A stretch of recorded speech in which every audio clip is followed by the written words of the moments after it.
Welcome, everyone. It is Monday, March the 30th, 2020. It is currently 11:16 a.m. Central Time, and this is a live broadcast of the Theology Central podcast. Now, I hope you listen to this carefully. We are going to be talking about a situation that clearly involves politics. It involves politicians. It involves city and state government officials. But I am going to use that truth, that reality of what politicians and city officials and state officials and government officials, what they have done, how they have responded to the COVID-19 coronavirus pandemic, what they have done, what they have said. I'm going to use that ultimately to make a theological point. But here is the danger. The minute you start talking about politicians, the minute you start talking anything in that arena, right? I'm going to mention politics, mention politicians. That's all people will hear, and they will ignore the theological lesson that I'm going to try to impart to you, that I'm going to try to explain to you, that I'm going to try to demonstrate to you. I'm simply using how these government officials have responded to the coronavirus situation to get to the theological lesson. And I hope that you get that. Now, I think there's some lessons we can learn about government officials and politicians as well, but that's not my point. That is not my goal. So I don't want to get 500 emails arguing with me about politicians and whether you agree or disagree with them and you supporting them or you attacking them. You're missing the point. So you need to put on your thinking caps, put on your, maybe you need a hearing aid. I need you to listen carefully, all right? Pay close attention, all right? So let's start first with where we are right now as I am speaking, okay? On this Monday, March the 30th, 2020, 11:18 a.m. right now as I am speaking. Here are the facts. Right now, we have a total confirmed number of individuals who have COVID-19, and that total confirmed number is 741,724. 741,724. In the United States of America, we have 144,146 individuals who now are confirmed to have COVID-19, the coronavirus that is spreading around the world. Again, 144,146. The total number of deaths right now as I'm speaking on this Monday, March the 30th, 2020, 35,114 people have died as a result of COVID-19. Again, that is 35,114 individuals have died.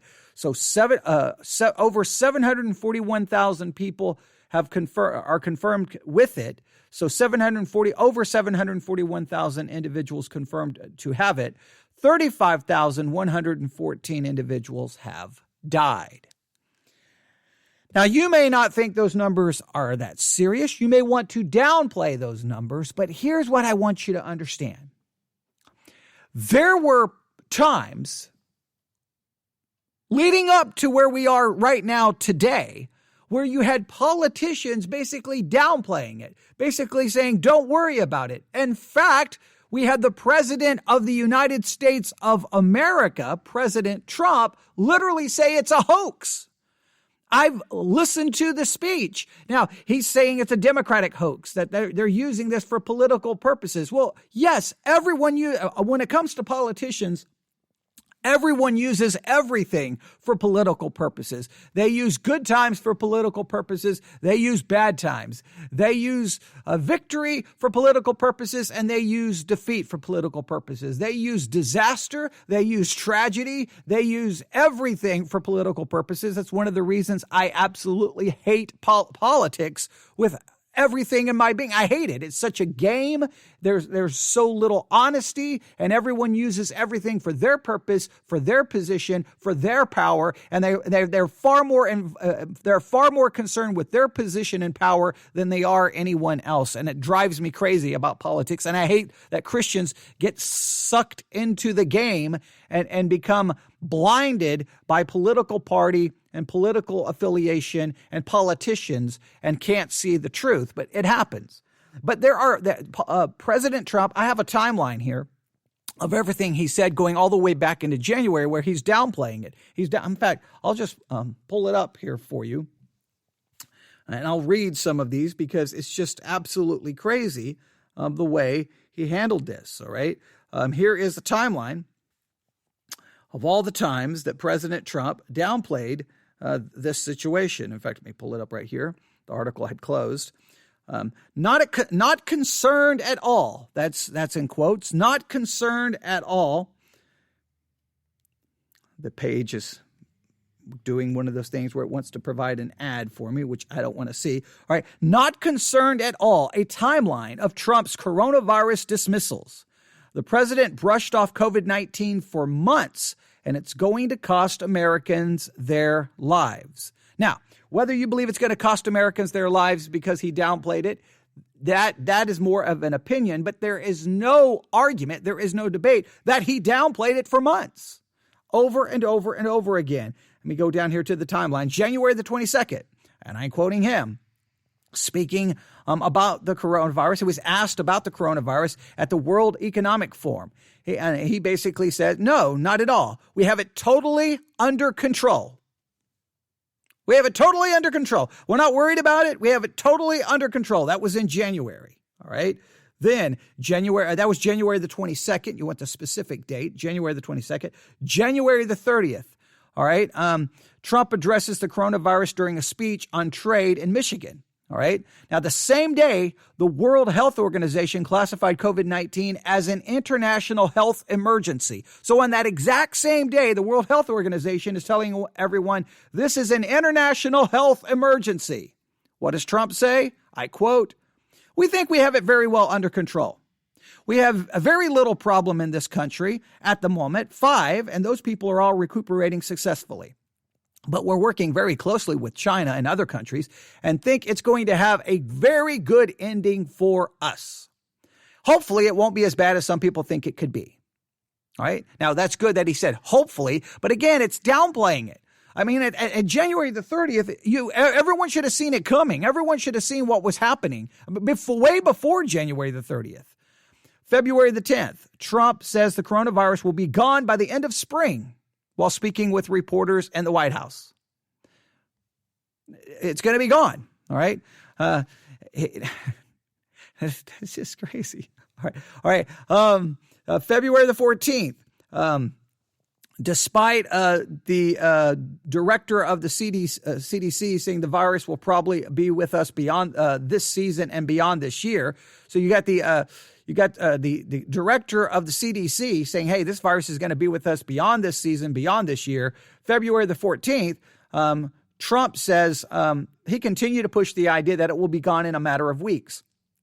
There's a theory that in April, when it gets warm historically, that it has been able to kill the virus, he said while speaking to the National Border Patrol Council. So we don't know yet. We're not sure yet, but that's around the corner. All right. Now, again, the experts are saying, hey, this thing is going to last longer than that. And he's like, hey, we get to April warm weather. Now, and if you know, he's now expanded the social distancing suggestions throughout April. So now, obviously, he's changed his view here. February the 23rd, speaking to reporters on the White House lawn, we have it very much under control in this country. We have it very much under control. February the 24th, Trump reveals where the bulk of his concern lies, how the coronavirus could impact the stock market. February the 24th, he was more concerned how it was going to impact the stock market. February the 26th, during a press briefing at the White House, Trump claims that positive cases will soon begin to decrease. Hey, it's going to decrease. That was in February. We're going to be pretty soon at only 5 people, he said, and we could be at just 1 or 2 people over the next short period of time. So he thought that literally we were going to go down from 5 people. Okay. I think every aspect of our society should be prepared, he added later. I don't think it's going to come to that, especially with the fact we're going down, not up. We're going very substantially down, not up. February the 27th. It's going to disappear, Trump said. One day, it's like a miracle, it will disappear. This is it's almost humorous that these things are being said. February the 28th, during a rally in South Carolina, Trump alleges Democrats are politicizing the coronavirus, calling it their new hoax. All right. February the 29th, I've gotten to know these professionals. They're incredible, Trump said, and everything is under control. I mean, they're very, very cool. They've done it. They've done it well. Everything is really under control. On March the 4th, an interview with Sean Hannity, Trump calls the World Health estimate of the global death rate false, describes the coronavirus as very mild, and suggests that those infected can get better by sitting around and, I quote, going to work. That's insane. Okay, and I could go on and on and on. I mean, this timeline goes on all the way up to the present. And what is sad here is a government official, a government leader, basically telling you, hey, it's all under control. Don't worry about it. It's the Democrats' new hoax. It's all going to be okay. Hey, everything's going down. Basically giving us the idea that there is nothing to worry about, nothing to worry about, nothing to worry about. In a sense, basically saying peace, peace, when there wasn't any peace to be had, because the virus was not only was it not under control, it was about to explode in the United States of America. And now we see the situations in New York. We see the situations in Louisiana. We've seen the situation in different parts of the country. Right now, where I am speaking, well, to be fair, I am in Ovalo, Texas, in the middle of nowhere, but about 22, 23 minutes down the road, traveling north, Abilene, Texas. I think it has either already started or it's about to start in about just a couple of minutes. The mayor of Abilene, Texas, and city officials are going to be having a press conference, and it is expected that during that press conference, we are going to be given a shelter-in-place order for 14 days. Clearly, it's not under control. Clearly, it's not. Now, again, you may think, we'll make this very clear. Please I don't want to get into an argument with anyone. You may think that some of the measures have gone too far, and that maybe some of the measures are having a major detrimental impact on the economy, and we shouldn't have gone that far. But here's what you cannot deny. All of the claims that, hey, it's all under control, it's all under control, it's all under control, this is no big deal. Even when World Health Organization, CDC, was saying, hey, this is an international health emergency, this is a situation, at very best, we should have had political leaders going, okay, this is a serious situation. Individuals, I need you to take necessary precautions.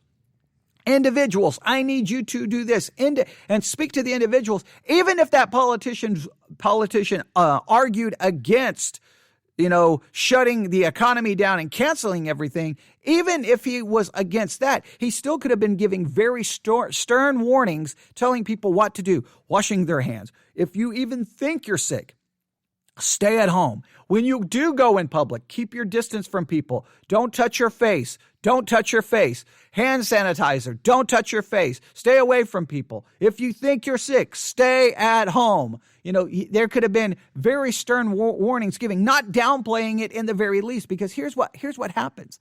When the politician, the president of the United States, or any politician downplays it, then people will just go about their normal business, their normal activity, which then increases the problem. But let me just, President Trump, to be fair, he's not the only one who's done this.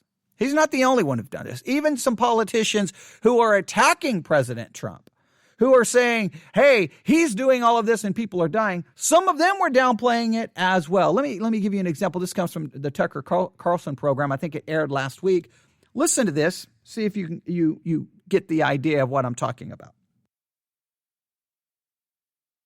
So you saw what's happening in New York. The question is, why is the outbreak so especially devastating there? New York City is the densest metro area in the country. That's the most obvious answer, probably the biggest problem. The city also has an awful lot of people traveling to and from other infected countries, and that's significant too. But it's not the whole story. As this deadly virus emerged from eastern China and began to spread inexorably across the globe, clearly headed here, leaders in New York not only failed to shield their citizens from it, they took affirmative and aggressive steps to increase the risk to their population. Why would they do that? Well, because they were worried far more about being called racist than protecting human lives. That's not an overstatement. That's not hyperbole. Watch the city's health commissioner, Cyrus Barbett, urge New Yorkers to spend as much time as possible in crowded public places. Keep in mind, this video is from February 2nd of this year. That was long after the threat from the Chinese coronavirus was obvious to anyone who was paying attention. The risk to New Yorkers for coronavirus is low, and that our preparedness as a city is very high. There is no reason not to take the subway, not to take the bus, not to go out to your favorite restaurant, and certainly not to miss the parade next Sunday. I'm going to be there. Take the subway, go to dinner, people cheer. They feel good about themselves. Future generations, though, are going to watch that video with their jaws open in disbelief. How could someone charged with protecting public health so recklessly endanger it? They'll watch this performance from State Senator John Liu, too. Liu suggested that people who might be concerned in any way about contracting a deadly disease, or who might be interested in where it came from, must be, and you guessed it, bigots. But there's really no need to panic and to avoid activities that we always do as New Yorkers. We are a hardy people. As an Asian American, I've been somewhat disturbed, if not outright appalled, at some of the comments or gestures that I have seen. Diseases originate from anywhere or from particular places in the world. In other words, as a member of a protected interest group, I'm ordering you to ignore this threat to your family on moral grounds. Go to the parade or else. That's what Liu is saying. Let's hope that in the wake of this disaster, after John Liu has lost his job and we can all think clearly again, people will stop talking this way in public for good. It was always the most brutal form of social control, masquerading as sensitivity and caring. Now we know it was infecting the public with disease. But at the time, sentiments like this were universal among big city public officials. State Senator Brian Kavanaugh, for example, decided to embark on a crusade against what he called misinformation, a euphemism, as it so often is, for accurate information. Kavanaugh encouraged people to head to Chinatown for a festival. It's very important that we recognize that this holiday and this festival is of tremendous significance for many communities in our state. And it is very important that we ensure that we don't have misinformation. And many in the media have been covering this issue as if it's, a terrible plague that people have to avoid. If you don't go to a crowded public place immediately, you're a racist. Look at those people telling you that, demanding that you do that, hectoring you, badgering you, exerting moral blackmail on you to expose yourself. By early March, coronavirus was clearly becoming a major problem in the United States. But for elected officials in New York, the only problem was their constituents' racist worries about staying alive. On March 2nd, this March 2nd, Mayor Bill de Blasio tweeted this, quote, "Since I'm encouraging New Yorkers to go on with your lives, plus get out on the town despite coronavirus, I thought I would offer some suggestions. Here's the first. Through Thursday, go see The Traitor. If The Wire was a true story plus set in Italy, it would be this film." That's right. Go to a movie theater immediately. You must. A week later, de Blasio was still encouraging New Yorkers to live it up and mingle in large groups. On March 11th, which keep in mind was barely 2 weeks ago, de Blasio was still insisting that, quote, "if you're not sick, you should be going about your life." That very same day, the NBA announced it was suspending its whole season. Italy was already several days into a national lockdown. But the mayor of one of the world's most crowded cities was telling everyone to carry on as though the Chinese coronavirus was just a racist myth. Soon after that, people in New York inevitably started to get sick, in some cases very sick, in some cases they died. And then suddenly de Blasio was on Meet the Press shrieking that Donald Trump had abandoned the city. It was their fault, all their fault. That line almost always works, which is why de Blasio did it. The media play along and move on to the next thing, and no one remembers what actually happened. Will that happen this time? Maybe not. This time might be different. This pandemic is too horrible. Too many people are getting hurt. Nobody really liked identity politics anyway. All it did was help mediocrities like Bill de Blasio get elected to office. But it was disgusting and cruel and divisive. And now we know it can get people killed. Maybe we can stop. There you have it. I mean, that's those audio clips and those tweets. I hope they're all put together in a montage and played for generations to come. Here is your elected officials. Here are people we're supposed to trust, and they're saying, hey, don't worry about it. Don't worry about it. Don't worry about it. Go on about your business. Get on the subway. Go to the parade. Go to the movie theater. Go here. Go there. Don't worry about it. And while they were all saying that, the writing was on the wall. Hey, you may want to be careful. Hey, you may want to pay attention. This is no, don't worry about it. They basically functioned as false prophets. They were declaring to everyone, peace, peace. Don't worry about it. Don't worry about it. They were blind. They were confused. They sent out misinformation, and then they were proven to be false. Will they be held accountable for being false? I doubt it, because there are still plenty of people running around going, this is a hoax. This is a hoax. We even have this occurring within Christianity. We have churches that are still meeting, refusing to cancel services, saying, nope, this is all a hoax. This is all overblown. You're not going to tell us what to do. Even though by doing that, they're putting people's lives at risk. Those pastors, in a sense, are serving and functioning as a false prophet, and misleading people are going to get people hurt. Let me give you some of the information about some of the churches, all right? Because I've got those articles here as well. And again, this is just crazy. Here, hundreds at a Louisiana church flout COVID-19 gathering ban. All right, here's hundreds at a Louisiana church. Now, Louisiana is having a major outbreak, and they're like, hey, we're going to go. Here's what it says.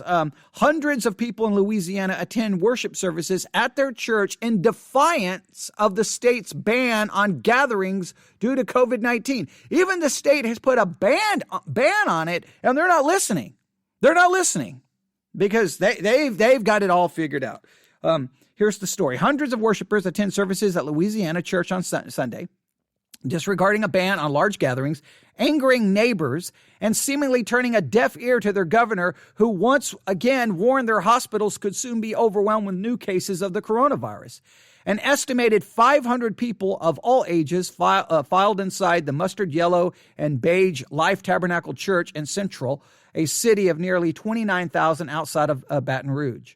Assistant ministers and worshipers stood outside the front doors and the parking lot of Life Tabernacle, told news reporters to leave, saying cameras would not be allowed on the property, and they've been told not to talk to the news media.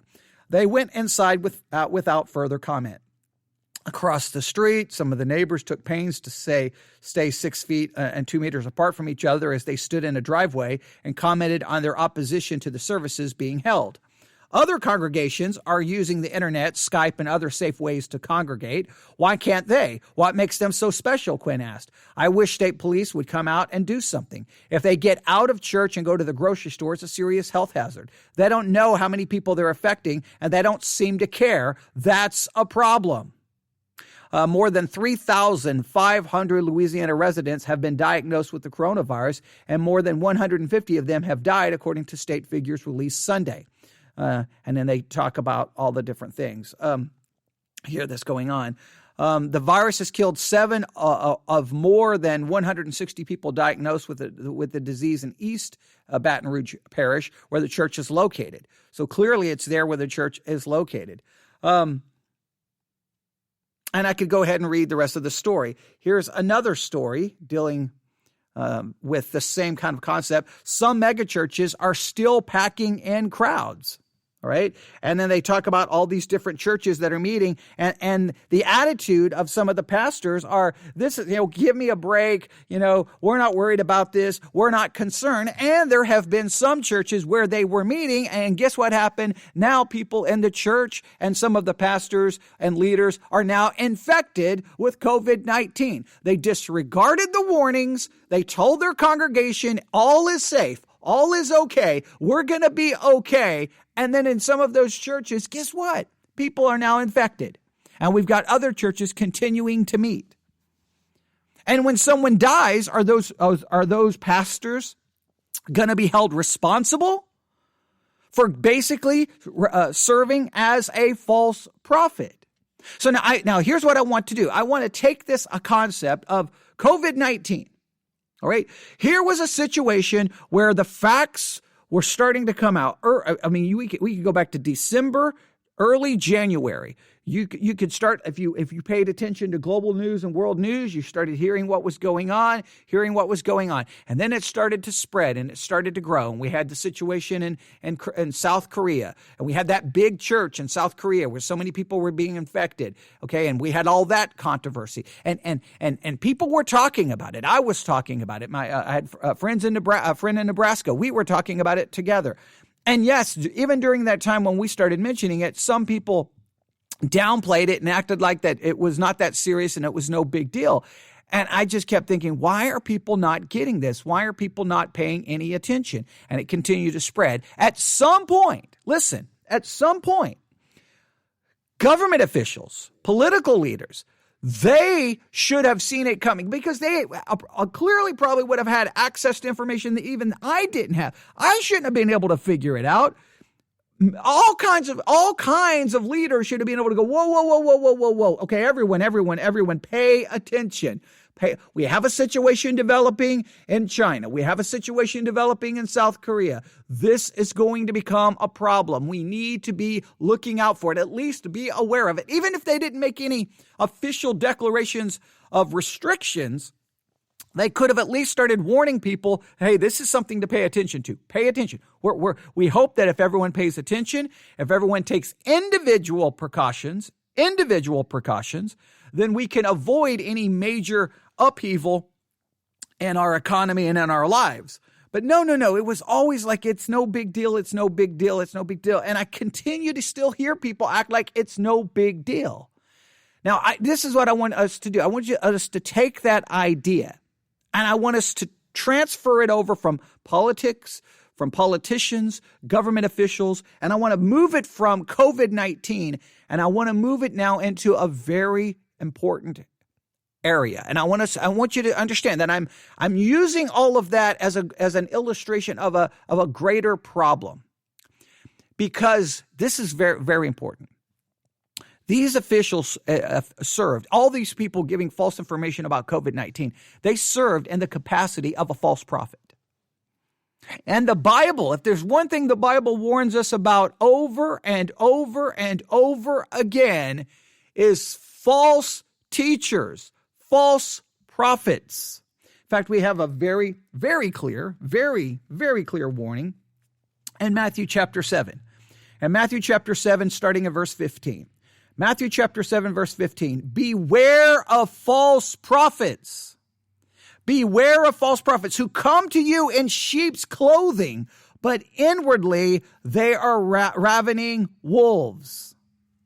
Beware of false prophets. They come to you in sheep's clothing. They come to you with a supposed good message. They come to you acting like they're on your side, but be careful on the inside. On the inside, they're literally wolves roaming about, seeking whom they can pounce on and devour. Well, if you think about how this is played out with the COVID-19 situation, here's your favorite politician. He acts like he's on your side. He's all for you. But wait a minute. he's giving you false information that could ultimately destroy you, your family. Someone in your family could die. You should not tolerate that. It should bother you. Any politician that you love that was telling you this is no big deal, we have it all under control, this is a hoax, you should be upset with. But listen, that serves as an illustration of how upset we should be with false prophets and false teachers within Christianity. Not just, listen, within Christianity, it should bother you greatly to have false prophets, false teachers teaching and saying things that is not true biblically and spiritually. It should bother you. Go to Jeremiah chapter 14, if you can. I know you may be just listening, so I'll go to Jeremiah chapter 14. Always like the idea of people opening their Bibles, but if you can't, Jeremiah chapter 14, you may want to write these passages of Scripture down, or at least try to remember them. Matthew 7:15, there's a clear warning against false teachers. Jeremiah chapter 14, I love this one because it sounds so much like the situation that we have experienced with COVID-19, but again, it goes beyond. It has a historical context. Because of these false prophets. Jeremiah is trying to tell them, judgment is coming. Babylonian captivity is coming for Israel. But the false prophets, they didn't like that message. So look at Jeremiah chapter 14, verse 13. Then said I, O Lord God, behold, the prophets say unto them, you shall not see the sword, neither shall you have famine, but I will give you assured peace in this place. So Jeremiah is warning, hey, judgment is coming. And the false prophets are like, no, don't worry. You're not going to see the sword. You're not going to have famine. I give you assured peace in this place. You're going to have peace. Nothing to worry about. Please move along. There's nothing to see here. This is just some Jeremiah is just some crazy lunatic. Don't listen to him. Then the Lord said unto me, so that's Jeremiah takes that complaint to God and he's like, look, these false prophets, I'm trying my best to get the message out, but their false prophets are coming along. And this is what God says to Jeremiah in Jeremiah chapter 14, verse 14. Then the Lord said unto me, the prophets prophesy lies in my name. I sent them not, neither have I commanded them. Neither spake unto them. They prophesy unto you a false vision and divination, and a thing of naught, and the deceit of their heart. Therefore, thus saith the Lord concerning the prophets that prophesy in my name, and I sent them not. Yet they say, sword and famine shall not be in this land, but sword and famine shall those prophets be consumed. And the people to whom they prophesy shall be cast out in the streets of Jerusalem because of the famine and the sword, and they shall have none to bury them, their wives, nor their sons, nor their daughters, for I will pour their wickedness upon them. There is a clear situation where false prophets came along in the name of God, telling everyone, peace, peace, peace. It's all going to be okay. It's all going to be okay. And one prophet was there going, hey, pay attention, because they had the word of God and they delivered it. We as Christians, look, the whole situation with the coronavirus should bother us in a very practical, earthly way, but we're dealing now with spiritual matters, eternal matters. False prophets that give false information, false teaching. It's not like, well, they can do it their way, I can do it my way. Nothing, what are you going to do? Like everyone always downplays it. It drives me crazy when false teaching is in the church. It's always Christians who downplay it. Like, well, what are you going to do? They're just crazy. Who cares? And you're like, no, you should care. You should get mad. False teaching, look, false information about the coronavirus that it was not going to be a big deal. It clearly turned into a much bigger deal, and people are dying right now as I speak. They were wrong. False prophets give false information, and guess what? Not only it leads to eternal consequences. Eternal consequences. Go to 1 Chronicles. 1 Chronicles. I'm sorry when I lean away from the mic to look down at my notes. I hate that. 1 Chronicles, trying to get better at not doing that. 1 Chronicles chapter 12.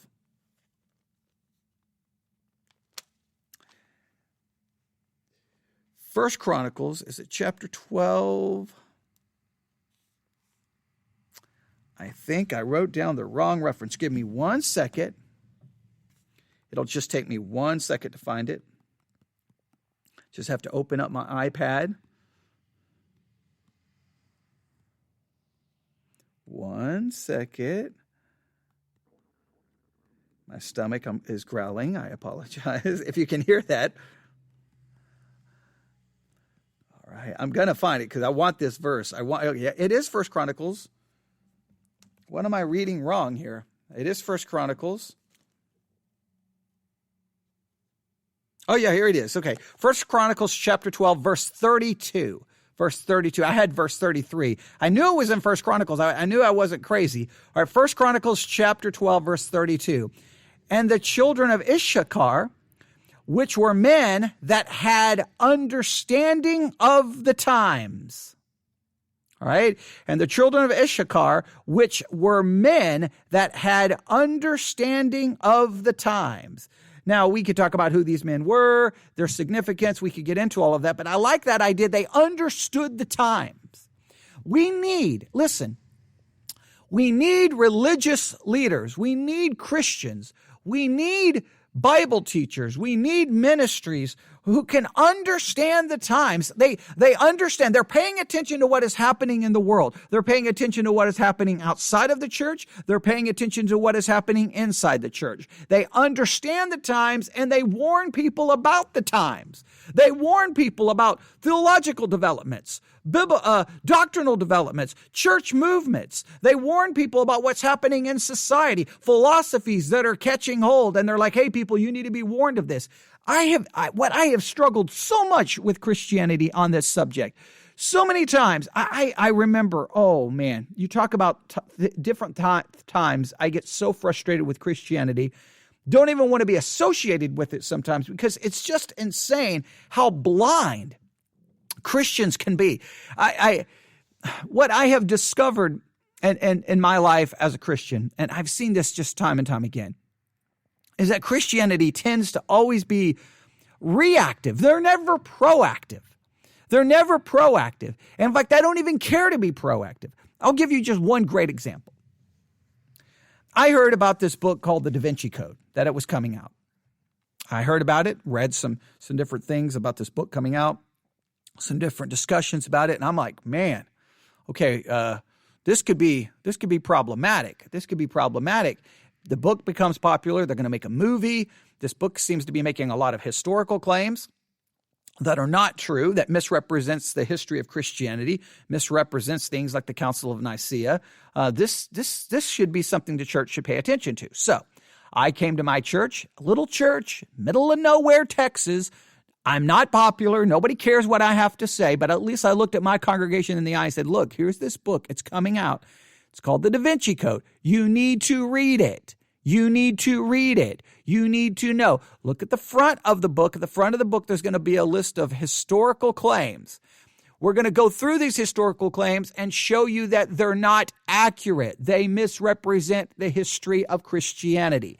Be on the lookout for this book. Know what's in this book.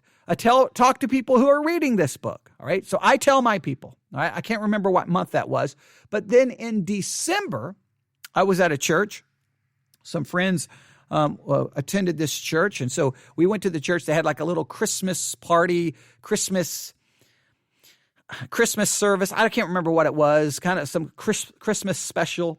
And I remember going to the pastor saying, hey, what are you going to do about the Da Vinci Code? Hey, are you going to address the Da Vinci Code? And I was told, no, not worried about it. So I tried to talk to any other Christians and any other pastors. Hey, what are you going to do about the Da Vinci Code? Who cares? Not worried about it. I don't even know what that is. Next thing you know, boom, the book sells a bazillion copies. Boom, they're making a movie. Boom. And then all of a sudden, well after the fact, then Christian ministries were scrambling. We've got to address the Da Vinci Code. We've got to address the Da Vinci Code. We need to make some DVD series to help people, prepare people. We've got to prepare our people. And then these big Christian ministries who were responding to it were acting like that they were on the cutting edge. And I'm like, give me a break. You're like a year late. You should have been addressing this with the book, not waiting for the movie. Where were you? But they were acting like that they were on the cutting edge, and they were letting people know, and they were helping people understand the times. No, you didn't help anyone understand anything. You were reacting and saw a marketing ploy that now you could produce some material that you could sell for $29.95, because of course they got to warn the people about the Da Vinci Code at the low cost of $29.95 for their teaching series or their DVD series, because they're so concerned that they got to sell their warning. Yeah, give me a break. But I've seen that over and over and over again within the church. Just, you're like, here's a problem. Here, the emergent church. I can remember talking about it and like, well, who cares? And next thing you know, oh, now we've got to warn everyone about the emergent church. You should have been warning people about the emergent church before the emergent church was even a name. Okay. Where were you? The purpose-driven situation, seeker-sensitive services, over and over and over and over and over. There are things that start, and you got pastors who are absolutely blind. They're blind. And so they're standing behind the pulpit, basically in a roundabout way, saying, peace, peace, nothing to worry about. Everything looks good. Now, how about understanding the times? We need people who understand the times and can warn, who can say, this is an issue. Just like people should have seen the COVID-19 situation developing and start warning way before it became the issue that it was. They waited and downplayed, and then the next thing you know, they're reacting. And then they're like, look how good we're doing. Look how good we're reacting. We're doing a great job. You would have been doing a better job if you'd have been telling people it was coming, not warning people after it's here. We need religious leaders and pastors who understand the times. They see it. They recognize it. They start talking about it. Now, again, someone may start warning about something, and there may be a disagreement about the seriousness of it, or there may be a disagreement on how we should respond to it. But we should at least all, as Christians, as biblical Christians who hold to the historical Christian faith, who believes in the in-depth teaching of God's word, the in-depth teaching of church history, theology, that world of Christianity that is, very much grounded in Scripture and Scripture alone, not in all the crazy charismatic things, okay, but in Scripture and Scripture alone. There needs to be Christians in that world who understand the times, who see them, who perceive it, who see, something's changing here. I think there's I think something's going on here. I think something's going on. I'm noticing a trend here. Have you seen all the books that are selling like crazy in Christianity? Are you noticing a trend? Hey, have you been listening to sermons from churches around the country? I think something's going on. We need that kind of thinking. All right? So these men understood the times. Let's go to another passage. Matthew, I got my notes here. Matthew chapter 16.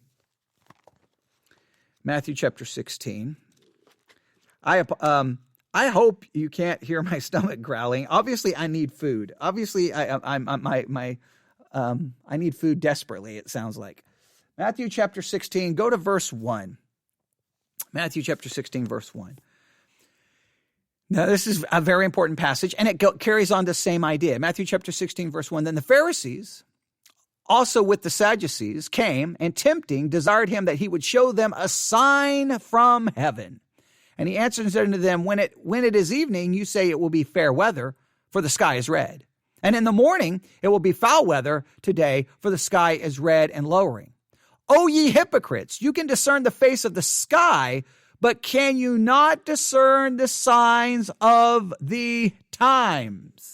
Now, I know typically what people do with that is they want to talk about sign of the times as far as prophecy and get into a whole discussion about eschatology and trying to figure out when Jesus is going to return. I think there is an application for that, but here were the religious leaders of the day. They could figure out the weather. They could go outside and say, oh, look at the sky. It's going to rain. Oh, look, no, it's not going to rain. They could discern, the weather. They could discern how to see what the weather was going to do, but they could not discern the signs of the times. And in that particular situation, it's not even so much a future. They could not discern the signs of the times that the promised Messiah was present in front of them, that the eternal Son of God was walking among them. They could not discern in front of them the fulfillment of biblical prophecy. And they were the religious leaders of the day. They were the blind leading the blind. And when the blind lead the blind, everyone falls in the ditch. When our political leaders are so blind to an oncoming threat, then everyone ends up being hurt. Everyone ends up being suffered. But when there are blind people standing in the pulpit who can do a better job at discerning, what's happening to their favorite sports team, they can discern better what's happening to the weather. I'll use that illustration. They can discern, all kinds of things, but they're just clueless to what is happening around them spiritually, what's happening theologically, what's happening within the church, what is happening in the culture philosophically. They're blinded to that. They can't read it. They can't see it. They don't understand it. And if you try to talk to them about it, they'll act so super spiritual, like, I don't care what's going on in the world. I'm godly. I read my Bible. I don't care what's going on in popular culture. I don't care. Oh, you don't care, but that's going to be the very thing that's going to influence the people that you have a responsibility to be looking after. And those are the very people who will be influenced by it. You should be in front of it, not reacting to it later. It's so crazy how pastors and spiritual leaders, but if we need people who can understand the signs of the time. And I'm not speaking in a prophetic way, like, okay, here's how we know Jesus is about to return, but we understand the signs of the times that we are currently living. What's going on now? How do we understand this time? How do we understand what's happening? What's going on with the younger generation? What's going on with the older generation? What are people watching? What are people listening to? How are these, what are the concepts being presented in popular culture? What philosophy is being presented? It was so crazy. The philosophy of relativism beginning to take on major influence in the culture, that started way early on, and nobody wanted to talk about the philosophy of relativism. When people wanted to talk about the philosophy of relativism, when it was very early on beginning to have some indications in popular culture that it was starting to take hold, nobody wanted philosophy. I don't care about philosophy. And next thing you know, relativism engulfed the entire world. And so then as Christians, you had to start going, okay, now how do I train my people to talk to lost people who don't believe that there is an absolute truth? And then ministry started popping up, trying to teach people how to do it. Well, why weren't we warning people? Hey, there's this philosophy. It's very early on. It really hasn't grabbed onto the culture at large, but it's coming. It's coming. Be on the lookout. No. We're always behind. The church shouldn't be. We need, and again, I want you to understand, this serves in a sense as a false prophet because you're giving out false information, false assurance. So I want you to understand the idea of a false prophet and I want you to understand it in a couple of different ideas. A false prophet is someone who just comes and brings a false message, teaches a false message, right? Gives a false message. But I'm trying to expand it to at least involve the idea that people who don't understand the times, who don't see it, who don't get it, they serve as a false prophet in this sense. They still may be teaching biblical truth, but they serve as a false prophet in this. They're not warning people of what's to come. They're giving a false understanding of the times. They're not giving people a right, correct view of where we are theologically and what is going on. Now, some pastors never even bother to address what's happening. They just want to, because I know in some churches, if you try to address what's going on, people are like, no, just preach the Bible. Just preach the Bible. Well, yes, you should be preaching the Bible, but we should also be able to make time to address what's happening around the culture, even if it's doing what I'm doing, turning on a microphone and talking into it on a Monday.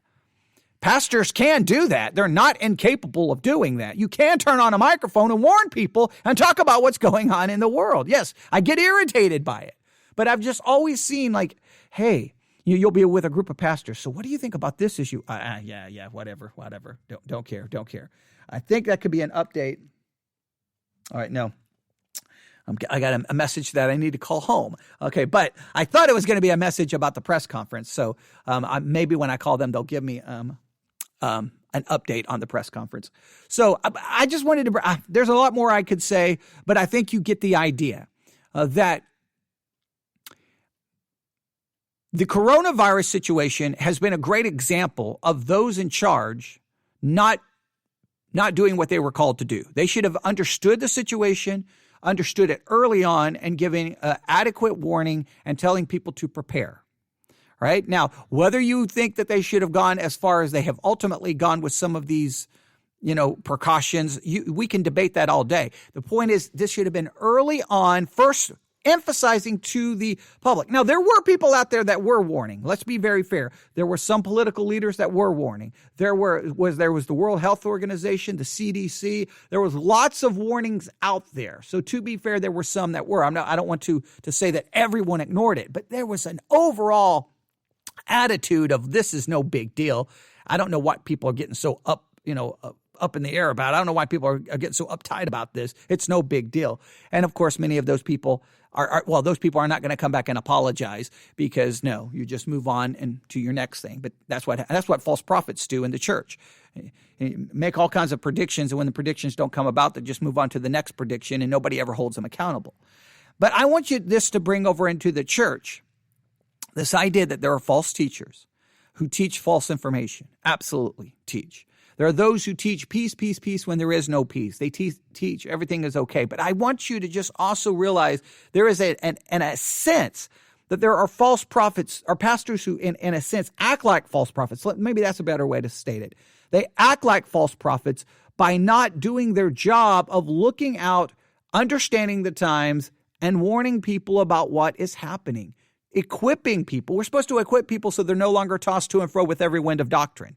Well, we got to let them know about the winds of doctrine. We got to let them see what's coming. We got to let them see what's happening in culture.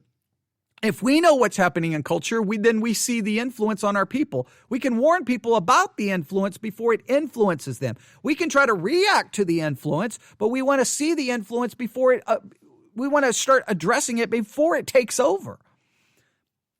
I think that is an important point. All right, I'm going to stop right there. I've got to call home, and I need food. I need food desperately. Like literally, yeah, I need food.